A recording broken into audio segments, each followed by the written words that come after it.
नमस्कार, देश की बात में आपका स्वागत है। मैं हूं अदिति राजपूत। जमीन के बदले नौकरी घोटाले की जांच कर रही सीबीआई ने पटना में राबड़ी देवी से पूछताछ के बाद आज दिल्ली में लालू प्रसाद यादव से 2 दौर में पूछताछ की और ये पूछताछ करीब 5 घंटे तक चली है। इस मामले में लालू प्रसाद यादव की बेटी जो मीसा भारती हैं, वो भी आरोपी हैं, उनसे भी आज पूछताछ की गई है। लालू प्रसाद यादव ने दिसंबर में ही किडनी ट्रांसप्लांट करवाया है और लंबे समय तक सिंगापुर में रहने के बाद वो दिल्ली में मीसा भारती के घर पर ही रह रहे हैं। लालू प्रसाद यादव के परिवार ने आरोप लगाया कि केंद्र सरकार के इशारे पर उनके परिवार को निशाना बनाया जा रहा है। कई विपक्षी पार्टियों ने भी कहा कि केंद्र के इशारे पर विपक्षी पार्टियों के जो नेता हैं उन्हें लगातार परेशान किया जा रहा है। तो यहाँ पर कल भी हमने देखा था कि सीबीआई की जो टीम है वो अचानक राबड़ी देवी के जो पटना स्थित आवास है वहां पर पहुंच गई थी और उसके बाद कई घंटों की पूछताछ का दौर जो है वो उनसे चला था और उसके बाद कुछ देर के बाद खुद सीबीआई ने ये बात साफ की थी कि ये कोई रेड नहीं है, जमीन के बदले जो नौकरी वाला घोटाला था उस मामले में हम पूछताछ करने आए हैं और वो जो जांच है वो आगे बढ़ रही है और इसी सिलसिले में ये पूछताछ की जा रही है। और आज लालू यादव से 2 दौर की पूछताछ की गई है। रिपोर्ट आपको दिखाते हैं। सीबीआई के अफसर 2 गाड़ियों में सवार होकर राज्यसभा सांसद मीसा भारती के घर पहुंचे। पहले राउंड में उन्होंने करीब 2.5 घंटे तक लैंड फॉर जॉब स्कैम में मीसा भारती और लालू यादव से पूछताछ की।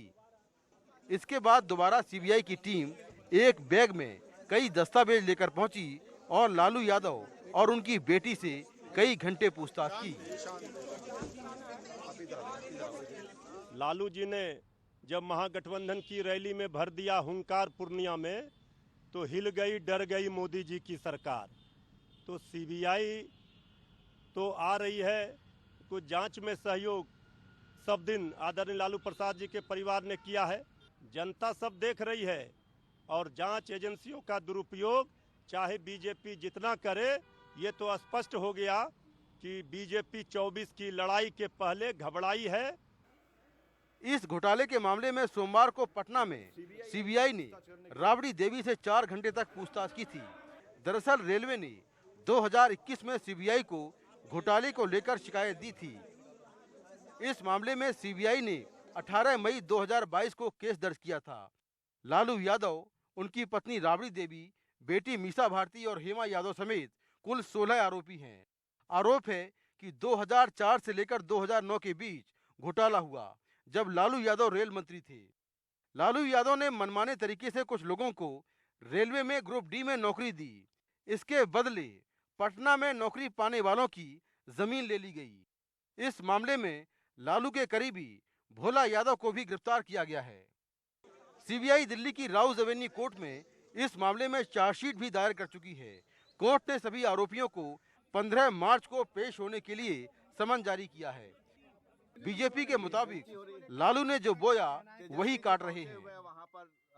कि लालू प्रसाद जी रेल मंत्री थे तो रेलवे के 2 बड़े बड़े होटल रांची में और भुवनेश्वर में एक कंपनी को बेचे गए कि नहीं, और वो कंपनी ने पटना की एक बहुत बड़ी अपनी जमीन नई नई कंपनी बना के परिवार को दी कि नहीं दी। और मेरे पास सब के नाम हैं जो आप लोगों ने छापे हैं, हमने नहीं छापे हैं। मेरे पास सब आप ही लोग की कतरन सब रखी हुई है। और जितनों को नौकरी दी गई वो सब अधिकांश उन्हीं के समाज के थे, लेकिन फिर भी नौकरी तभी मिलेगी जब जमीन गिफ्ट करोगे। तो चारा घोटाला कन्विक्शन डन, अलकतरा घोटाला conviction done, railway scam chargesheet filed, परिवार ट्रायल फेस कर रहा है, land for job scam chargesheet file, बाकी पूछताछ अब वहां भी ट्रायल होगा। एक परिवार के लोगों को एक्विटल नहीं हुआ है, लालू प्रसाद समेत। केवल एक ही सवाल हम पूछना चाहते हैं कि 2014 के बाद कोई ऐसा मंत्री है भाजपा का, चाहे वो राज्य का मंत्री हो चाहे केंद्र का मंत्री हो, जिसके खिलाफ ईडी गई है या सीबीआई ने जिसके खिलाफ छापा डाला हो? कोई ऐसा उद्योगपति है जो इनके बड़ा नज़दीक है जिसके यहाँ ईडी पहुँच गई हो या सीबीआई पहुँच गई हो? बड़े बड़े खुलासे हुए हैं। हाँ, कैश पकड़ा गया है उत्तर प्रदेश में, और ऐसे ऐसे लोग जिनके खिलाफ कार्रवाई चल रही थी, चाहे वो असम में हो चाहे वो पश्चिम बंगाल में हो, जैसे उन्होंने भाजपा ज्वाइन कर ली तो उनके सब कार्रवाई बंद हो गई। इस इंस्ट्रूमेंट के द्वारा, ईडी के द्वारा, सीबीआई के द्वारा एक तो भय पैदा करना चाहते हो, दूसरा जनता को ये बताना चाहते हो कि देखो विपक्षी दल बड़े भ्रष्ट हैं, तीसरा आप कहना चाहते हो कि अगर कोई आवाज उठाएगा तो हम उनके पीछे सीबीआई या ईडी भेज देंगे। लालू यादव की बेटी रोहिणी आचार ने ट्वीट कर कहा, पापा को लगातार परेशान किया जा रहा है, अगर उन्हें कुछ हुआ तो मैं किसी को नहीं छोड़ूंगी। पापा को तंग कर रहे हैं, यह ठीक बात नहीं, यह सब याद रखा जाएगा। समय बलवान होता है, उसमें बड़ी ताकत होती है, यह याद रखना होगा। राबड़ी देवी और लालू यादव से सीबीआई पूछताछ को लेकर उनका परिवार बेहद नाराज है। केवल लालू यादव का परिवार ही नहीं, बल्कि विपक्ष के कई नेता भी इस कार्रवाई पर कई सवाल खड़े कर रहे हैं। फिलहाल ये मामला कोर्ट में है और अब 15 मार्च को लालू यादव समेत सभी आरोपियों को इस मामले में कोर्ट में पेश होना है। अब देखना होगा कि कोर्ट में आगे की कार्रवाई किस तरह होती है। नई दिल्ली से कैमरामैन मोहम्मद मुसलीन और कानन पात्रा के साथ मैं मुकेश सिंह सेंगर, एनडीटीवी इंडिया। और हमारे साथ हमारे सहयोगी मुकेश सिंह सेंगर जुड़ गए। मुकेश, आपकी रिपोर्ट हमने देखी, हमारे दर्शकों को भी हमने दिखाई है वो रिपोर्ट कि किस तरह से लगातार इसकी टाइमिंग को लेकर आरोप लग रहे हैं, कितना पुराना घोटाला था और अब जाकर इस मामले में जो सीबीआई है वो जागी है। अब तक क्या कुछ किया जा रहा था, अब तक सख्त कार्रवाई क्यों नहीं की गई अगर ये इतना बड़ा घोटाला था। लेकिन अब 15 मार्च को यहाँ पर समन किया गया है इन लोगों को जो आरोपी हैं। मुकेश, अब किस तरफ ये मामला आपको बढ़ता हुआ दिख रहा है और अगर इसमें दोषी पाए जाते हैं तो किस तरह की मुश्किलें जो हैं आरोपियों की हो सकती हैं?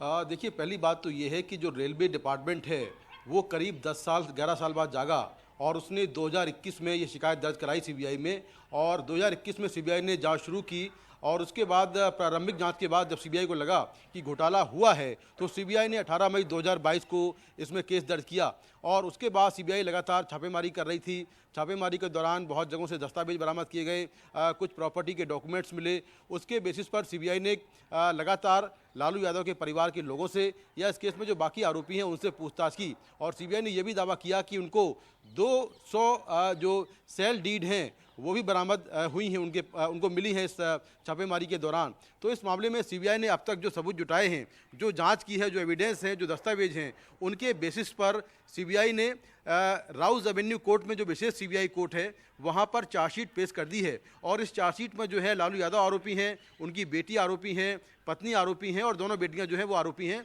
तो इन सभी को अब कोर्ट ने सम्मन कर दिया है, 15 मार्च को पेश होना है। तो निश्चित तौर पर लालू यादव के परिवार की मुश्किलें बढ़ने वाली हैं क्योंकि इसमें जो है आरोप तय होने के बाद माफ़ करिए जो चार्जशीट पेश हुई है उसमें अब ट्रायल शुरू होगा और ट्रायल में अगर सीबीआई के जांच के द्वारा जो सबूत मिले हैं वो सही पाए गए तो निश्चित तौर पर इसमें जो कोर्ट है वो आरोपियों को दोषी करार दे सकता है और भ्रष्टाचार अधिनियम के तहत इनको सज़ा हो सकती है। लेकिन ये अभी आगे की बात है। अभी कोर्ट 15 मार्च से इस मामले की सुनवाई शुरू करेगा और जिसमें आरोपियों को अपना पक्ष रखना होगा और साथ में जो सीबीआई ने सबूत रखे हैं उन पर जराई होगी। जी बिल्कुल मुकेश, यहाँ पर आप और हम जानते हैं अच्छे से कि किस तरह की राजनीति इस पूरे मामले पर हो रही है, चाहे वो लालू प्रसाद यादव का परिवार आरोप लगा रहा हो कि केंद्र के निशाने पर हो रहा है, चाहे विपक्षी पार्टियां जो है वो ये बात कह रही हैं कि विपक्ष के नेताओं को परेशान किया जा रहा है। ईडी और सीबीआई आप लंबे समय से कवर कर रहे हैं, ये आरोप लगातार लगते आ रहे हैं कि विपक्ष के नेताओं पर जितनी कार्रवाई और जितनी मुस्तैदी से कार्रवाई करती हुई ईडी और सीबीआई नजर आती है उतनी सत्ता पक्ष के नेताओं पर क्यों नहीं की जाती?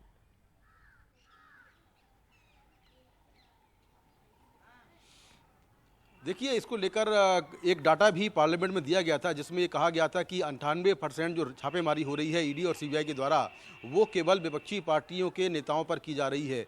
तो कहीं ना कहीं इन बातों में दम तो है क्योंकि अगर आप जो एक डेटा देखें तो ईडी और सीबीआई लगातार एक्टिव है और तमाम जो विपक्षी राजनीतिक पार्टियां हैं उन पर छापेमारी कर रही है और कई बार टाइमिंग को लेकर सवाल खड़ा होता है। जब भी कोई नेता मुखर होता है तो उसके घर में सीबीआई या ईडी पहुंच जाती है, लेकिन जो एजेंसी का ये दावा है कि उनको जो सबूत मिलते हैं, उनके पास कोई शिकायत आती है, उसके बेसिस पर वो कार्रवाई करते हैं और जितने भी केस हैं उसमें जो सबूत मिल रहे हैं या जो लोगों के स्टेटमेंट रिकॉर्ड किए जा रहे हैं उसके बेसिस पर कार्रवाई हो रही है और सारे मामले कोर्ट में लंबित हैं, कुछ में जो है कन्विक्शन हुआ है। तो कुल मिलाकर एजेंसी का अपना दावा है, लेकिन निश्चित तौर पर चाहे वो लालू यादव का परिवार हो या फिर मनीष सिसोदिया का मामला हो या फिर दूसरे राजनीतिक दलों के नेताओं पर कार्रवाई हो, इसको लेकर सवाल ज़रूर खड़े होते हैं और तमाम विपक्षी पार्टियां लगातार ये कहती आई हैं कि केंद्र सरकार के इशारे पर ईडी और सीबीआई कार्रवाई कर रही है और इसको लेकर कई राजनीतिक दलों ने मिलकर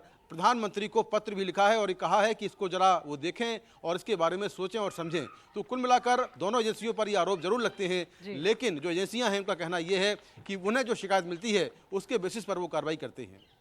शुक्रिया मुकेश इस तमाम जानकारी के लिए। तो यहाँ पर बिहार की सियासत की अगर बात की जाए तो वो भी इस घटनाक्रम के बाद काफ़ी तेज़ी से बदलती हुई यहाँ पर नजर आ रही है, क्योंकि महागठबंधन लगातार ये आरोप लगा रहा है कि जब से आरजेडी और जेडीयू साथ आए हैं और वो महागठबंधन साथ आया है, तब से बीजेपी खेमे में बौखलाहट है और उसी का नतीजा है कि विपक्ष के नेताओं को या लालू प्रसाद यादव के परिवार को परेशान किया जा रहा है, क्योंकि बीजेपी 2024 की लड़ाई के पहले घबराई हुई है। ये आरोप लगातार आरजेडी की तरफ से लगाया जा रहा है। आगे बढ़ते हैं। दिल्ली के कथित शराब घोटाला मामले में आज ईडी तिहाड़ जेल पहुंची है और मनीष सिसोदिया से तकरीबन 6 घंटों तक पूछताछ हुई है। सिसोदिया का बयान दर्ज करने के लिए 3 अफसरों की टीम तिहाड़ जेल पहुंची थी। ईडी को 3 दिनों तक पूछताछ करने की इजाजत मिली है और आज पूछताछ का पहला दिन था। ये लगातार हम आपको रिपोर्ट कर रहे हैं कि सीबीआई से ज्यादा अधिकार जो हैं वो ईडी के पास होते हैं। ऐसे में अगर ईडी मनीष सिसोदिया की रिमांड लेती है तो ऐसे में मनीष सिसोदिया को जमानत मिलना उतना आसान नहीं होगा और उनकी मुश्किलें और बढ़ सकती हैं। ईडी ने इस मामले में 11वीं गिरफ्तारी भी अब की है, जिसमें अरुण पिल्लई जो हैं उन्हें गिरफ्तार किया गया है, जो हैदराबाद के कारोबारी हैं। कोर्ट ने पिल्लई को 13 मार्च के लिए रिमांड पर भेज दिया है।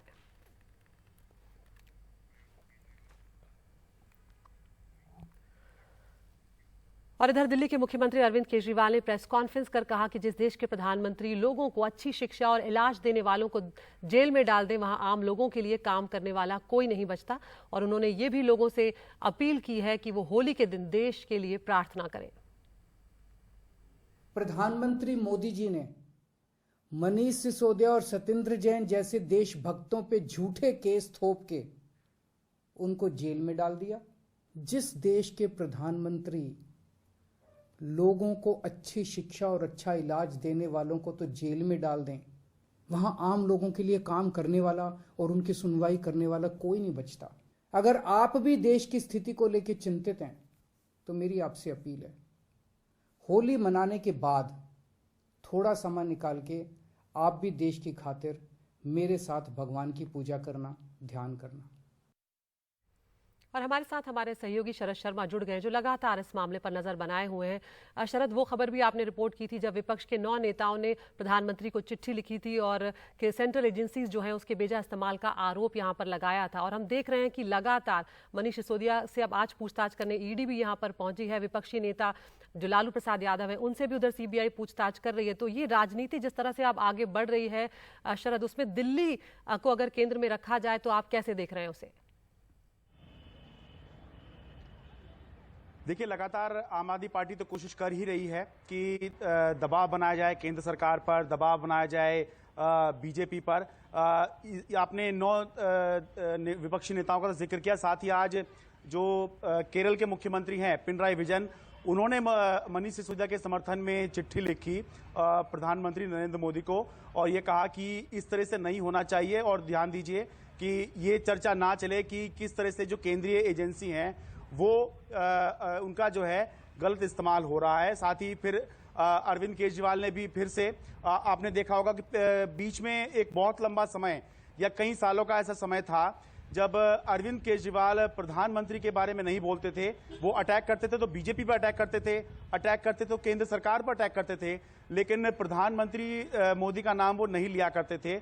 लेकिन अब जो है स्थिति ये आ गई कि वापस अरविंद केजरीवाल प्रधानमंत्री नरेंद्र मोदी का नाम ले रहे हैं। तो अब ऐसा दिखाई दे रहा है कि अब क्योंकि और इससे ज्यादा और कोई ऊपर अटैक हो नहीं सकता है और क्योंकि आम आदमी पार्टी के अस्तित्व की ही बात यहां पर आई हुई है, भले ही हम ये कहें कि आम आदमी पार्टी 2 जगह पर सरकार बनाई हुई है और सरकार चल रही है उसकी और इस गिरफ्तारी से फर्क नहीं पड़ता, लेकिन जब पार्टी के नंबर 2 नेता और जो दिल्ली में सरकार चला रहे हों और जो मुख्यमंत्री अरविंद केजरीवाल के बेहद करीबी माने जाते हों, अगर वो उनको सीबीआई अरेस्ट कर ले और वो फंसे हुए हों तो फिर जो जितना भी अटैक अरविंद केजरीवाल कर सकते हैं या आम आदमी पार्टी कर सकती है वो सब चल रहा है। और आने वाले दिन में और ऐसा प्रतीत हो रहा है कि आम आदमी पार्टी और कोशिश करेगी कि जो दूसरे विपक्षी दल हैं उनके साथ जो है माहौल बनाया जाए, उनसे बात की जाए और लगातार जो केंद्र सरकार है उसको चाहे चिट्ठी लिखने के माध्यम से हो, चाहे मिलने के माध्यम से हो, चाहे इंडिविजुअल के माध्यम से हो, लगातार दबाव बनाने की कोशिश, कम से कम राजनीतिक दबाव बनाने की कोशिश जो है ये आम आदमी पार्टी करेगी, क्योंकि इसके अलावा फिलहाल आम आदमी पार्टी के पास कुछ करने का विकल्प और नहीं है। अदिति। बिल्कुल शरद, यहाँ पर दिल्ली के लोगों की भी बात की जाएगी। दिल्ली की जनता लगातार इस बात से परेशान है कि पहले तो एलजी और आम आदमी पार्टी जो सरकार है वो आमने सामने आ जाते हैं, कई काम जो हैं वो इस चलते उस पर रुकावटें आती हैं, उसमें रोड़े खड़े हो जाते हैं। और अब यहाँ पर मनीष सिसोदिया, सत्येंद्र जैन पहले से ही लंबे वक्त से जेल में हैं। ऐसे में अब 2 नए मंत्री जो हैं वो शामिल होने जा रहे हैं, सौरभ भारद्वाज और आतिशी, क्योंकि उनका इस्तीफा जो है राष्ट्रपति ने आज मंजूर कर लिया है मनीष सिसोदिया और सत्येंद्र जैन का। क्या क्या जिम्मेदारियां अब उन लोगों के पास आ सकती हैं, और क्या अब ये माना जा सकता है कि दिल्ली के लोगों के लिए जो कामकाज है अब उसमें कुछ थोड़ी सी तेजी आएगी? अदिति, माना तो जा सकता है और हमें उम्मीद भी करनी चाहिए, क्योंकि हम पॉजिटिव लोग हैं तो पॉजिटिव बात ही सोचें कि अब 2 मंत्री आएंगे तो काम जो रुका हुआ होगा वो शायद आगे चलेगा। लेकिन बहुत ज़्यादा ऐसे संकेत मिल नहीं रहे हैं, क्योंकि जब तक मौजूदा हालात जो हैं सुधर नहीं जाते, जब तक केंद्र सरकार और दिल्ली सरकार के बीच में जो अधिकारियों की लड़ाई है उसमें सुधार नहीं आ जाता, या जो सर्विसेज का मामला जो दिल्ली सरकार का सुप्रीम कोर्ट में एक केस किया हुआ है उन्होंने, उसमें फैसला रिजर्व है, जब तक उस पर फैसला नहीं आ जाता तब तक ये छोटे मोटी चीज तो ये चलती रहेंगी कि ये मंत्री आ गया, वो मंत्री चला गया, ये विभाग इसके पास चला गया, वो विभाग उसके पास चला गया। लेकिन सरकार वाकई में चल पाएगी ये जो है फिलहाल कहना बहुत मुश्किल है। और बहुत जल्दबाजी ऐसी लगती है कि हम ये कह दें कि हालात बहुत ठीक हो जाएंगे, तो हमें थोड़ा इंतजार करना होगा। रही बात के विभाग कौन कौन से होंगे, तो उम्मीद तो सब ये कर रहे हैं कि आतिशी ने क्योंकि शिक्षा के क्षेत्र में काम किया काफी, तो आतिशी को शिक्षा मंत्री बनाया जा सकता है, और एक हेल्थ बड़ा डिपार्टमेंट है तो वो सौरभ भारद्वाज को दिया जा सकता है। लेकिन उससे ये सब तब होगा जब शपथ ग्रहण होगा। अभी पहले इन दोनों मंत्रियों को मंत्री नियुक्त तो कर दिया गया है, लेकिन शपथ ग्रहण होगा इनका, और उसके बाद इनको विभाग मिलेंगे, और उसके बाद जो है ये अपना कामकाज जो है संभालेंगे। और फिर हम देखेंगे कि किस तरह से दिल्ली में ये मंत्री काम करते हैं और किस तरह से नई चुनौतियां जैसे हम पहले देखते आ रहे हैं वो इनके सामने आती हैं। जी, बहुत बहुत शुक्रिया शरद, विस्तार से आपने समझाया। और अभी चुनौतियां जो हैं वो दिल्ली की सरकार की अच्छी खासी बनी हुई हैं, क्योंकि अब आज से ईडी ने 3 दिनों के लिए इजाजत ली है कोर्ट से मनीष सिसोदिया से पूछताछ की। तो अब ये मामला और फिलहाल बढ़ता हुआ दिख रहा है, और फिलहाल मनीष सिसोदिया की मुश्किलें कम होती हुई नजर नहीं आ रही हैं।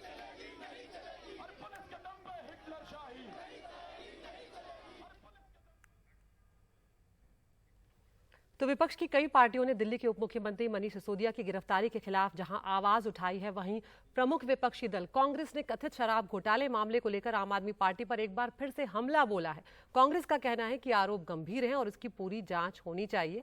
इतना ही नहीं, कांग्रेस ने यह भी कहा है कि आम आदमी पार्टी और बीजेपी के बीच मिली भगत जो है वो चल रही है। एक रिपोर्ट आपको दिखाते हैं। दिल्ली में कथित शराब घोटाले को लेकर कांग्रेस और आम आदमी पार्टी एक बार फिर आमने सामने है। इस मामले में सीबीआई दिल्ली के उप मुख्यमंत्री मनीष सिसोदिया को पिछले हफ्ते ही गिरफ्तार कर चुकी है। इसके खिलाफ 9 विपक्षी पार्टी के नेताओं ने पीएम मोदी को चिट्ठी लिखी, लेकिन कांग्रेस चुप रही। लेकिन जब सीबीआई आरजेडी नेता राबड़ी देवी से पूछताछ के लिए पहुंची, तो कांग्रेस नेता प्रियंका गांधी वाड्रा ने ट्वीट कर इसे विपक्ष के नेताओं को सताने की साजिश करार दिया। कांग्रेस से जब पूछा गया कि वो आरजेडी नेता के खिलाफ सीबीआई कार्रवाई पर केंद्र सरकार के खिलाफ बोल तो रही है, लेकिन आप नेता मनीष सिसोदिया के मामले में क्यों नहीं, तो कांग्रेस ने आपको ही कटघरे में खड़ा करने की कोशिश की। कि जब विपक्ष बाकी विपक्ष के खिलाफ एक्शन करती हैं ये एजेंसीज, चाहे वो हमारे नेता हो या चाहे वो बिहार में हो या चाहे वो महाराष्ट्र के नेता हो, आम आदमी पार्टी एक शब्द नहीं बोलती। क्यों नहीं बोलते वो? आपको डिसाइड करना है कि आप भारतीय जनता पार्टी की बी टीम है या आप विपक्ष में हैं, और अगर आप विपक्ष में हैं तो आपको विपक्ष के साथ हर मुद्दे पे खड़ा रहना पड़ेगा। कांग्रेस यही नहीं रुकी, उसने कथित शराब घोटाले में आम आदमी पार्टी और बीजेपी के बीच मिलीभगत का आरोप भी लगाया और गंभीर जांच की मांग की। और इसमें सबसे बड़ा पाखंड और ढोंग तो भारतीय जनता पार्टी का नजर आता है। 7 सांसद आपके थे, 8 विधायक आपके थे, तमाम काउंसलर आपके थे, लेकिन जब यह शराब नीति बन रही थी तो सबको सांप सूंघा हुआ था। उन लोगों की लिस्ट देख लीजिए जिनको फायदा पहुंचाने का काम आप करने वाली थी, उसमें से अधिकांश तो भाजपा के डोनर लिस्ट में नाम आता है। तो ये जो नूरा कुश्ती है, इस पर हम कंफ्यूज बिल्कुल नहीं है। हमारा स्टैंड क्लियर है कि आरोप बड़े गंभीर हैं। आरोप के ओरिजिनल कंप्लेनेंट, शिकायतकर्ता हम हैं और इस पर बिल्कुल जांच होनी चाहिए। कांग्रेस के आरोपों पर आम आदमी पार्टी ने भी पलटवार किया। ये झूठ बोलने से काम नहीं चलेगा। आप जिस तरीके से भारतीय जनता पार्टी की केंद्र सरकार और एलजी के चीयर लीडर बने हुए हैं, कूद कूद के तालियां बजाते हैं, उससे कांग्रेस का असली चरित्र कांग्रेस के समर्थकों को पता चला है। और कांग्रेस के समर्थक इस बात से खासी दुखी हैं। मेरी कईयों से बात होती है कि कांग्रेस ने जो ये रवैया अपनाया है, इससे कांग्रेस ने अपोजिशन में रहने की सारी नैतिक जो इनके पास काबिलियत थी वो खो दी है। वहीं बीजेपी ने कांग्रेस के आरोप को जवाब के लायक नहीं माना। सर, कांग्रेस ने आरोप लगाया कि बी टीम है आम आदमी पार्टी बीजेपी। ऐसा है, आम आदमी पार्टी किसकी बी टीम है, कौन किसकी सी टीम है, इसको छोड़ दीजिए ना। अभी जो विषय है वो गंभीर विषय है। केंद्र की बीजेपी सरकार को चुनौती देने के लिए विपक्षी एकता की दुहाई दी जाती है, लेकिन वहीं कांग्रेस और आम आदमी पार्टी एक दूसरे के खिलाफ तलवार भांजती भी नजर आती है। इसकी जड़ में उस राजनीतिक जमीन की लड़ाई है जो आम आदमी पार्टी ने कांग्रेस से दिल्ली और पंजाब में छीन ली है और वो गुजरात और गोवा जैसे राज्यों में भी जाकर लड़ी है।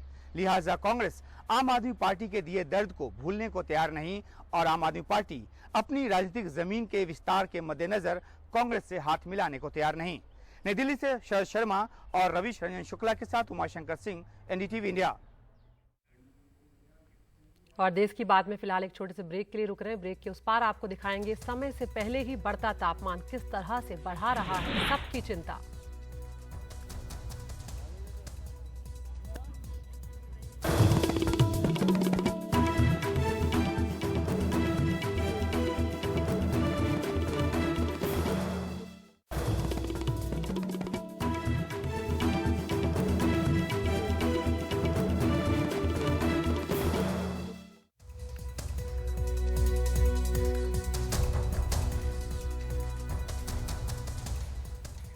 अचानक बढ़ता तापमान जिस तरह से सब लोगों को परेशान कर रहा है, सरकार की भी उस पर नजर है। गेहूं की फसल हो या फिर लोगों का स्वास्थ्य, प्रधानमंत्री ने एक उच्च स्तरीय बैठक की अध्यक्षता की है और अस्पतालों में आग से सुरक्षा उपायों के ऑडिट करने तथा जंगल की आग से निपटने के लिए एक समन्वित प्रयास की आवश्यकता पर भी जोर दिया। फिलहाल गेहूं की फसल पर तापमान का असर नहीं है, पर 13 से 15 मार्च के दौरान तापमान बढ़ने का अंदेशा जो है वो जाहिर किया गया है। वहीं हीट वेव के फिलहाल कोई आसार नजर नहीं आ रहे हैं। हमारे सहयोगी परिमल कुमार की रिपोर्ट आपको दिखाते हैं जो इस बढ़ते तापमान को लेकर विस्तार से पड़ताल करती हुई है। अब तक के तापमान से गेहूं बेअसर है, यानी पैदावार प्रभावित नहीं हो रही, पर नजर 13 से 15 मार्च पर है जब तापमान वेस्टर्न डिस्टर्बेंस के चलते बढ़ने का अंदेशा है।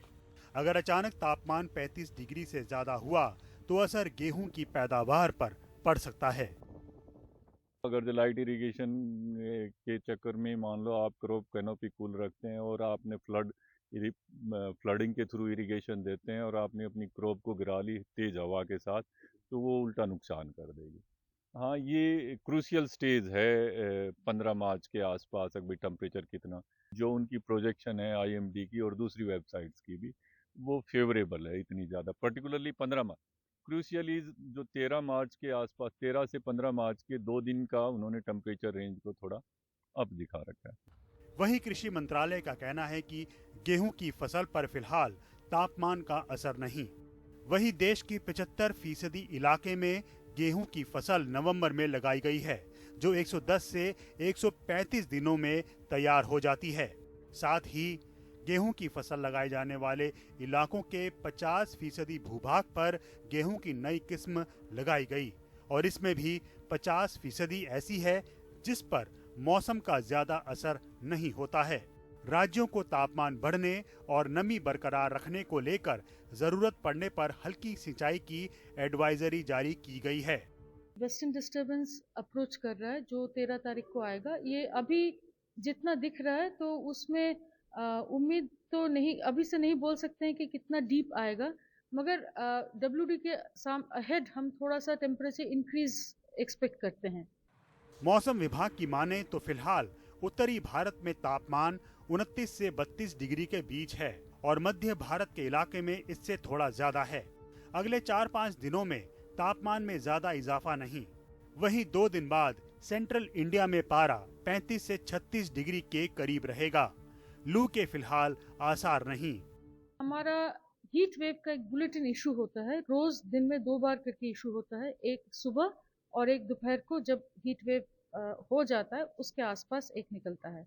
ये दोनों बुलेटिन में हम सिर्फ मैक्सिमम टेम्परेचर का डिस्कशन ही नहीं करते हैं, अगले 5 दिन का ही बोलते हैं। और एक चीज जो इस साल शुरू किए हैं, 99th परसेंटाइल, जो जगह में उम्मीद नहीं कर रहे हैं वहां पर जब होता है ऐसा टेम्परेचर, तो लोगों में कैजुअलिटी या मोर्टेलिटी या इलनेसेस ज्यादा पैदा हो जाता है। बढ़ते तापमान पर लोगों को आगाह करने को लेकर नई पहल मौसम विभाग की तो है, वहीं केंद्रीय स्वास्थ्य मंत्रालय ने भी तमाम राज्यों और केंद्र शासित प्रदेशों को निर्देश दिया है कि national action plan on heat related illness को अमल में लाएं। नई दिल्ली से परिमल कुमार की report, NDTV India. Uttar Pradesh के उमेश पाल हत्याकांड में सवालों से घिरी उत्तर प्रदेश पुलिस को कल एक कामयाबी यहां पर मिली है। शूटर जो था उसे कल मुठभेड़ में मार गिराया गया है, लेकिन कई तरह के सवाल जो हैं उस मुठभेड़ पर लेकर उठाए गए कि उसका नाम विजय था या उसका नाम उस्मान था। तो यहां पर उत्तर प्रदेश पुलिस के जो एडीजी हैं कानून व्यवस्था प्रशांत कुमार, उन्होंने कहा है कि माफिया राज को खत्म करना है। एनडीटीवी से खास बातचीत में वो बोले कि मुठभेड़ में मारे गए उस्मान की पहचान पर कोई शक नहीं है। उनसे बातचीत की हमारे सहयोगी सौरभ शुक्ला ने। चूंकि आप हैं हमारे साथ सर, एनकाउंटर्स को लेकर के काफ़ी सवाल उठते रहते हैं, यूपी पुलिस पर भी, यूपी एसटीएफ पर भी। उसको लेकर के आप कहेंगे कि जो एनकाउंटर्स करना कितना जायज़ है? क्या कानून, कोर्ट इस पर विश्वास नहीं है? ऐसा मैं भी पूछ रहा हूँ, तमाम सोशल मीडिया पर ये लिखा जाता रहा है।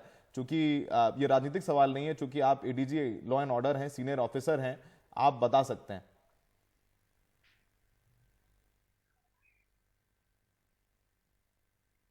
एनकाउंटर कोई स्टेट की पॉलिसी नहीं है, और जब पुलिस अपराधियों को पकड़ती है उस दौरान अपराधियों के द्वारा भी पुलिस पर फायर किया जाता है।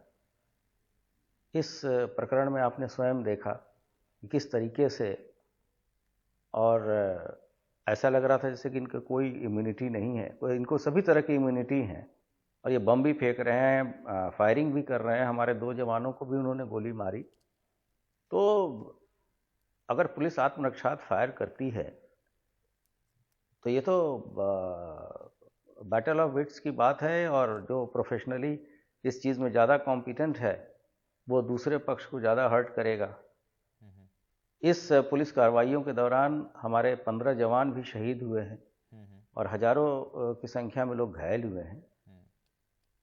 तो ये कहना एक पक्षीय कि साहब पुलिस इस तरह से कर रही है, ये गलत है।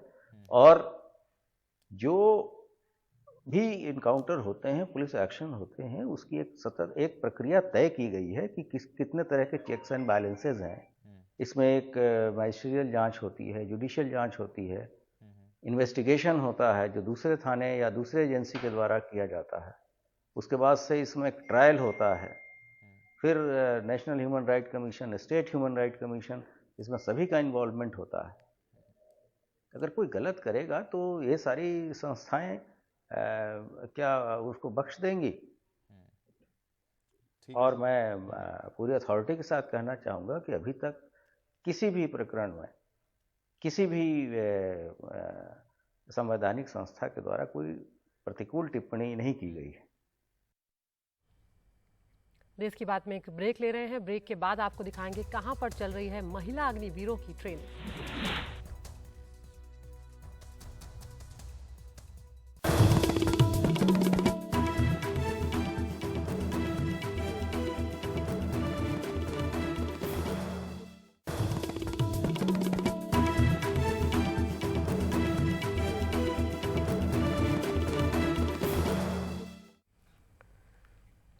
और अब बात राजस्थान की करते हैं, जहां पर पुलवामा के शहीदों के परिवार वालों से बदसलूकी का जो मामला है वो लगातार गर्माता जा रहा है। रक्षा मंत्री राजनाथ सिंह ने राजस्थान के मुख्यमंत्री अशोक गहलोत को फोन करके पुलवामा के शहीदों के परिवार वालों के साथ बदसलूकी का मामला उठाया है।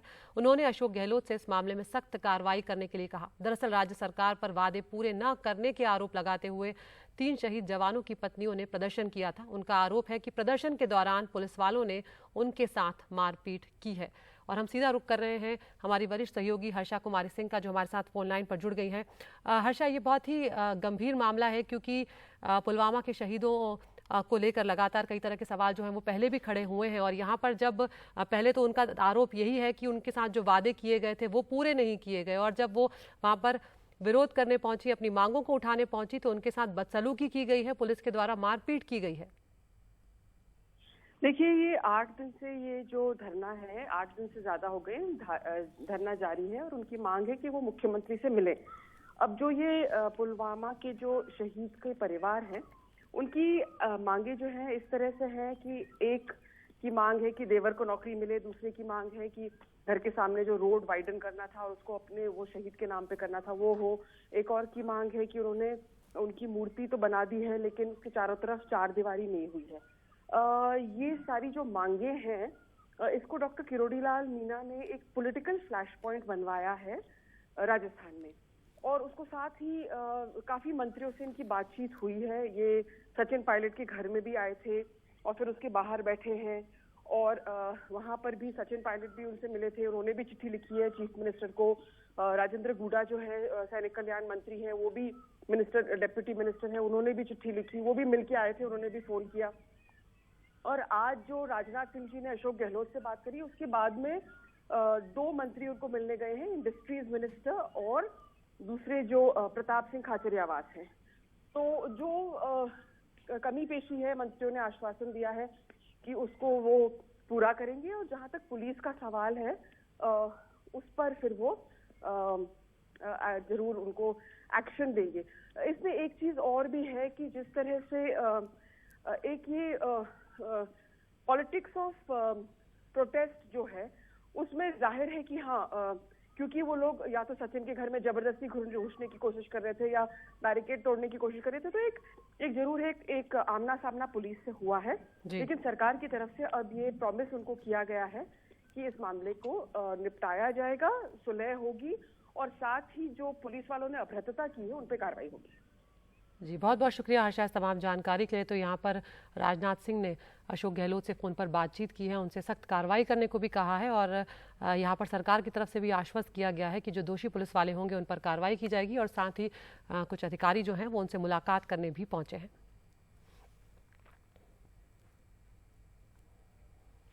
और अब महिला अग्निवीरों की बात करते हैं। महिला अग्निवीर का जो पहला बैच है उसकी ट्रेनिंग बेंगलुरु में शुरू हो गई है। 31 हफ्ते की ट्रेनिंग और फिर 3.5 साल की नौकरी सेना पुलिस के तौर पर 2.5 लाख लड़कियों ने आवेदन किया था, जिसमें से 100 को चुना गया है। एक रिपोर्ट आपको दिखाते हैं। महिला अग्निवीरों का पहला बैच, 100 रिक्रूट हैं, उनमें से कुछ यहाँ पे हैं, कुछ को अलग अलग जगहों पे ट्रेनिंग दी जा रही है। कुल 4 साल की इनकी सेवा होगी, जिसमें से 31 हफ्ते यानी 6 महीने की ट्रेनिंग और फिर 3.5 साल की सेवा। जो अच्छा परफॉर्म करेंगी इनमें से उन्हें रेगुलर सर्विसेज में लिया जाएगा, लेकिन सिर्फ इनमें से 25% को, यानी 100 का जो ये बैच है इसमें से सिर्फ 25 महिला अग्निवीरों को रेगुलर सर्विसेज में लिया जाएगा उनके परफॉर्मेंस पे। इसलिए जब मैंने इनसे बात की तो ज़्यादातर का यह कहना था कि उनकी कोशिश यही होगी कि उस 25 में अपनी जगह बनाए। जाहिर है कि काफ़ी मेहनत इन्हें करनी होगी, और इसके लिए ये युवा हैं, इसके लिए तैयार हैं। यहाँ पर 2 तरह की ट्रेनिंग हो रही है, बेसिक ट्रेनिंग और उसके बाद एडवांस ट्रेनिंग। एडवांस ट्रेनिंग में जो हैवी व्हीकल होते हैं सेना के, उसको चलाने की ट्रेनिंग, साथ ही साथ सिग्नल ट्रेनिंग, ये सब काफ़ी महत्वपूर्ण है और काफ़ी की भी होता है। इनका जो डिप्लॉयमेंट होगा, जैसा कि जो सेना के यहाँ पर अधिकारी हैं उन्होंने हमें बताया, 2 जगहों पे होगा। पीस जोन में होगा और साथ ही साथ वॉर जोन में भी होगा, क्योंकि दोनों ही जगहों पे सेना पुलिस की ज़रूरत होती है। लेकिन इनकी पोस्टिंग हमेशा 25% जिनका सिलेक्शन होगा बाद में, उन्हें भी और इन सबों की भी हमेशा जो पोस्टिंग होगी वो सेना पुलिस में ही होगी, चाहे वो वॉर जोन में हो या पीस जोन में। अंतर्राष्ट्रीय महिला दिवस के मौके पर इनसे बेहतर प्रेरणा महिलाओं को और कौन दे सकता है। बेंगलुरु से कैमरामैन गोविंद मूर्ति के साथ निहाल खिदवई, एनडीटीवी इंडिया। तो महिलाओं की भागीदारी जितनी ज्यादा बढ़ेगी, हमारा लोकतंत्र उतना ज्यादा मजबूत होगा। अदालतों की अगर बात की जाए तो बतौर वकील महिलाओं की संख्या लगातार यहां पर बढ़ती जा रही है। सुप्रीम कोर्ट में महिला वकीलों का आंकड़ा अब धीरे धीरे उछाल की ओर है। महिला दिवस से ठीक पहले एनडीटीवी इंडिया की एक खास रिपोर्ट आपको दिखाते हैं। हरियाणा के रेवाड़ी जिले से सुप्रीम कोर्ट पहुंची वकील ममता रानी ने कभी सोचा नहीं था कि उनका सुप्रीम कोर्ट में वकील होना इलाके के अखबारों की हेडलाइन बन जाएगा। बहुत अच्छा लगता है कि लड़के खुद में एक दुर्गा का अवतार हैं। जिस तरह से वो अपने फैमिली को भी देख रही हैं, बच्चों को भी देख कर आती हैं, उनके छोटे बच्चे भी हैं, और यहाँ पर भी आके मतलब आप उनके चेहरे पर देखेंगे नहीं कि वो फैमिली कितनी सारी रिस्पॉन्सिबिलिटी बियर कर रही हैं। तो एक्चुअली मुझे वो दुर्गा का अवतार लगती हैं।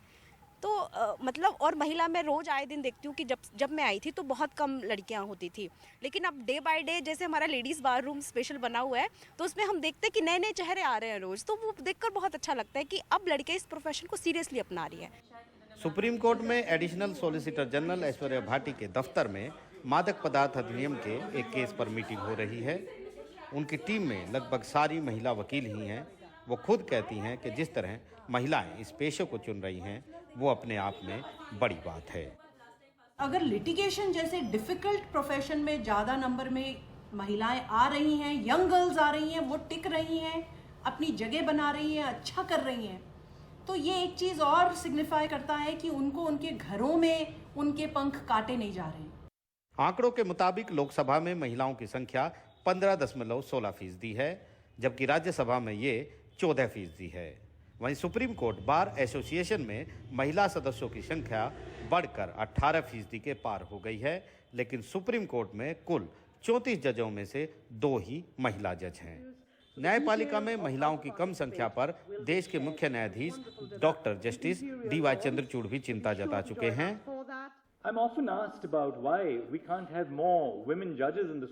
मुझसे अक्सर पूछा जाता है कि सुप्रीम कोर्ट में और महिला जज क्यों नहीं हैं? जो महिलाएं हैं उनमें से हाई कोर्ट की जज क्यों नहीं बनाई जा सकती? और इसका जवाब आसान नहीं, थोड़ा पेचीदा है। साफ है, बार में महिला वकीलों की भागीदारी बढ़ रही हो और बेंच में ऐसा ना हो तो सवाल उठना जरूरी है। नई दिल्ली से मनोज ठाकुर के साथ आशीष भार्गव की रिपोर्ट, एनडीटीवी इंडिया। तो देश की बात में ले रहे हैं एक छोटा सा विराम। ब्रेक के बाद आपको दिखाएंगे शिमला में अचानक से क्यों बदल गया मौसम, बर्फबारी ने बढ़ा दी है ठंडक।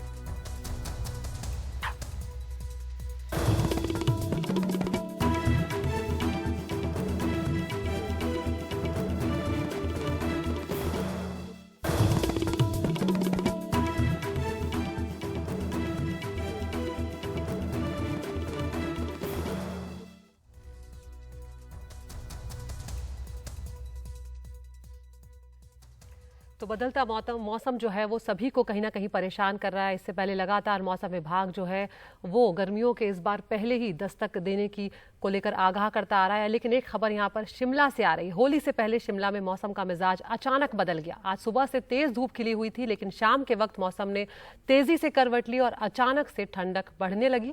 पहले तेज बारिश हुई और उसके बाद बर्फबारी होने लगी और धीरे धीरे शिमला में तापमान जो है वो गिरने लगा। तापमान 4 से 5 डिग्री तक गिर जाने से वहां पर ठंडक अच्छी खासी हो गई है और अब उसका असर कहीं ना कहीं दिल्ली और आसपास के इलाकों में देखने को मिल सकता है।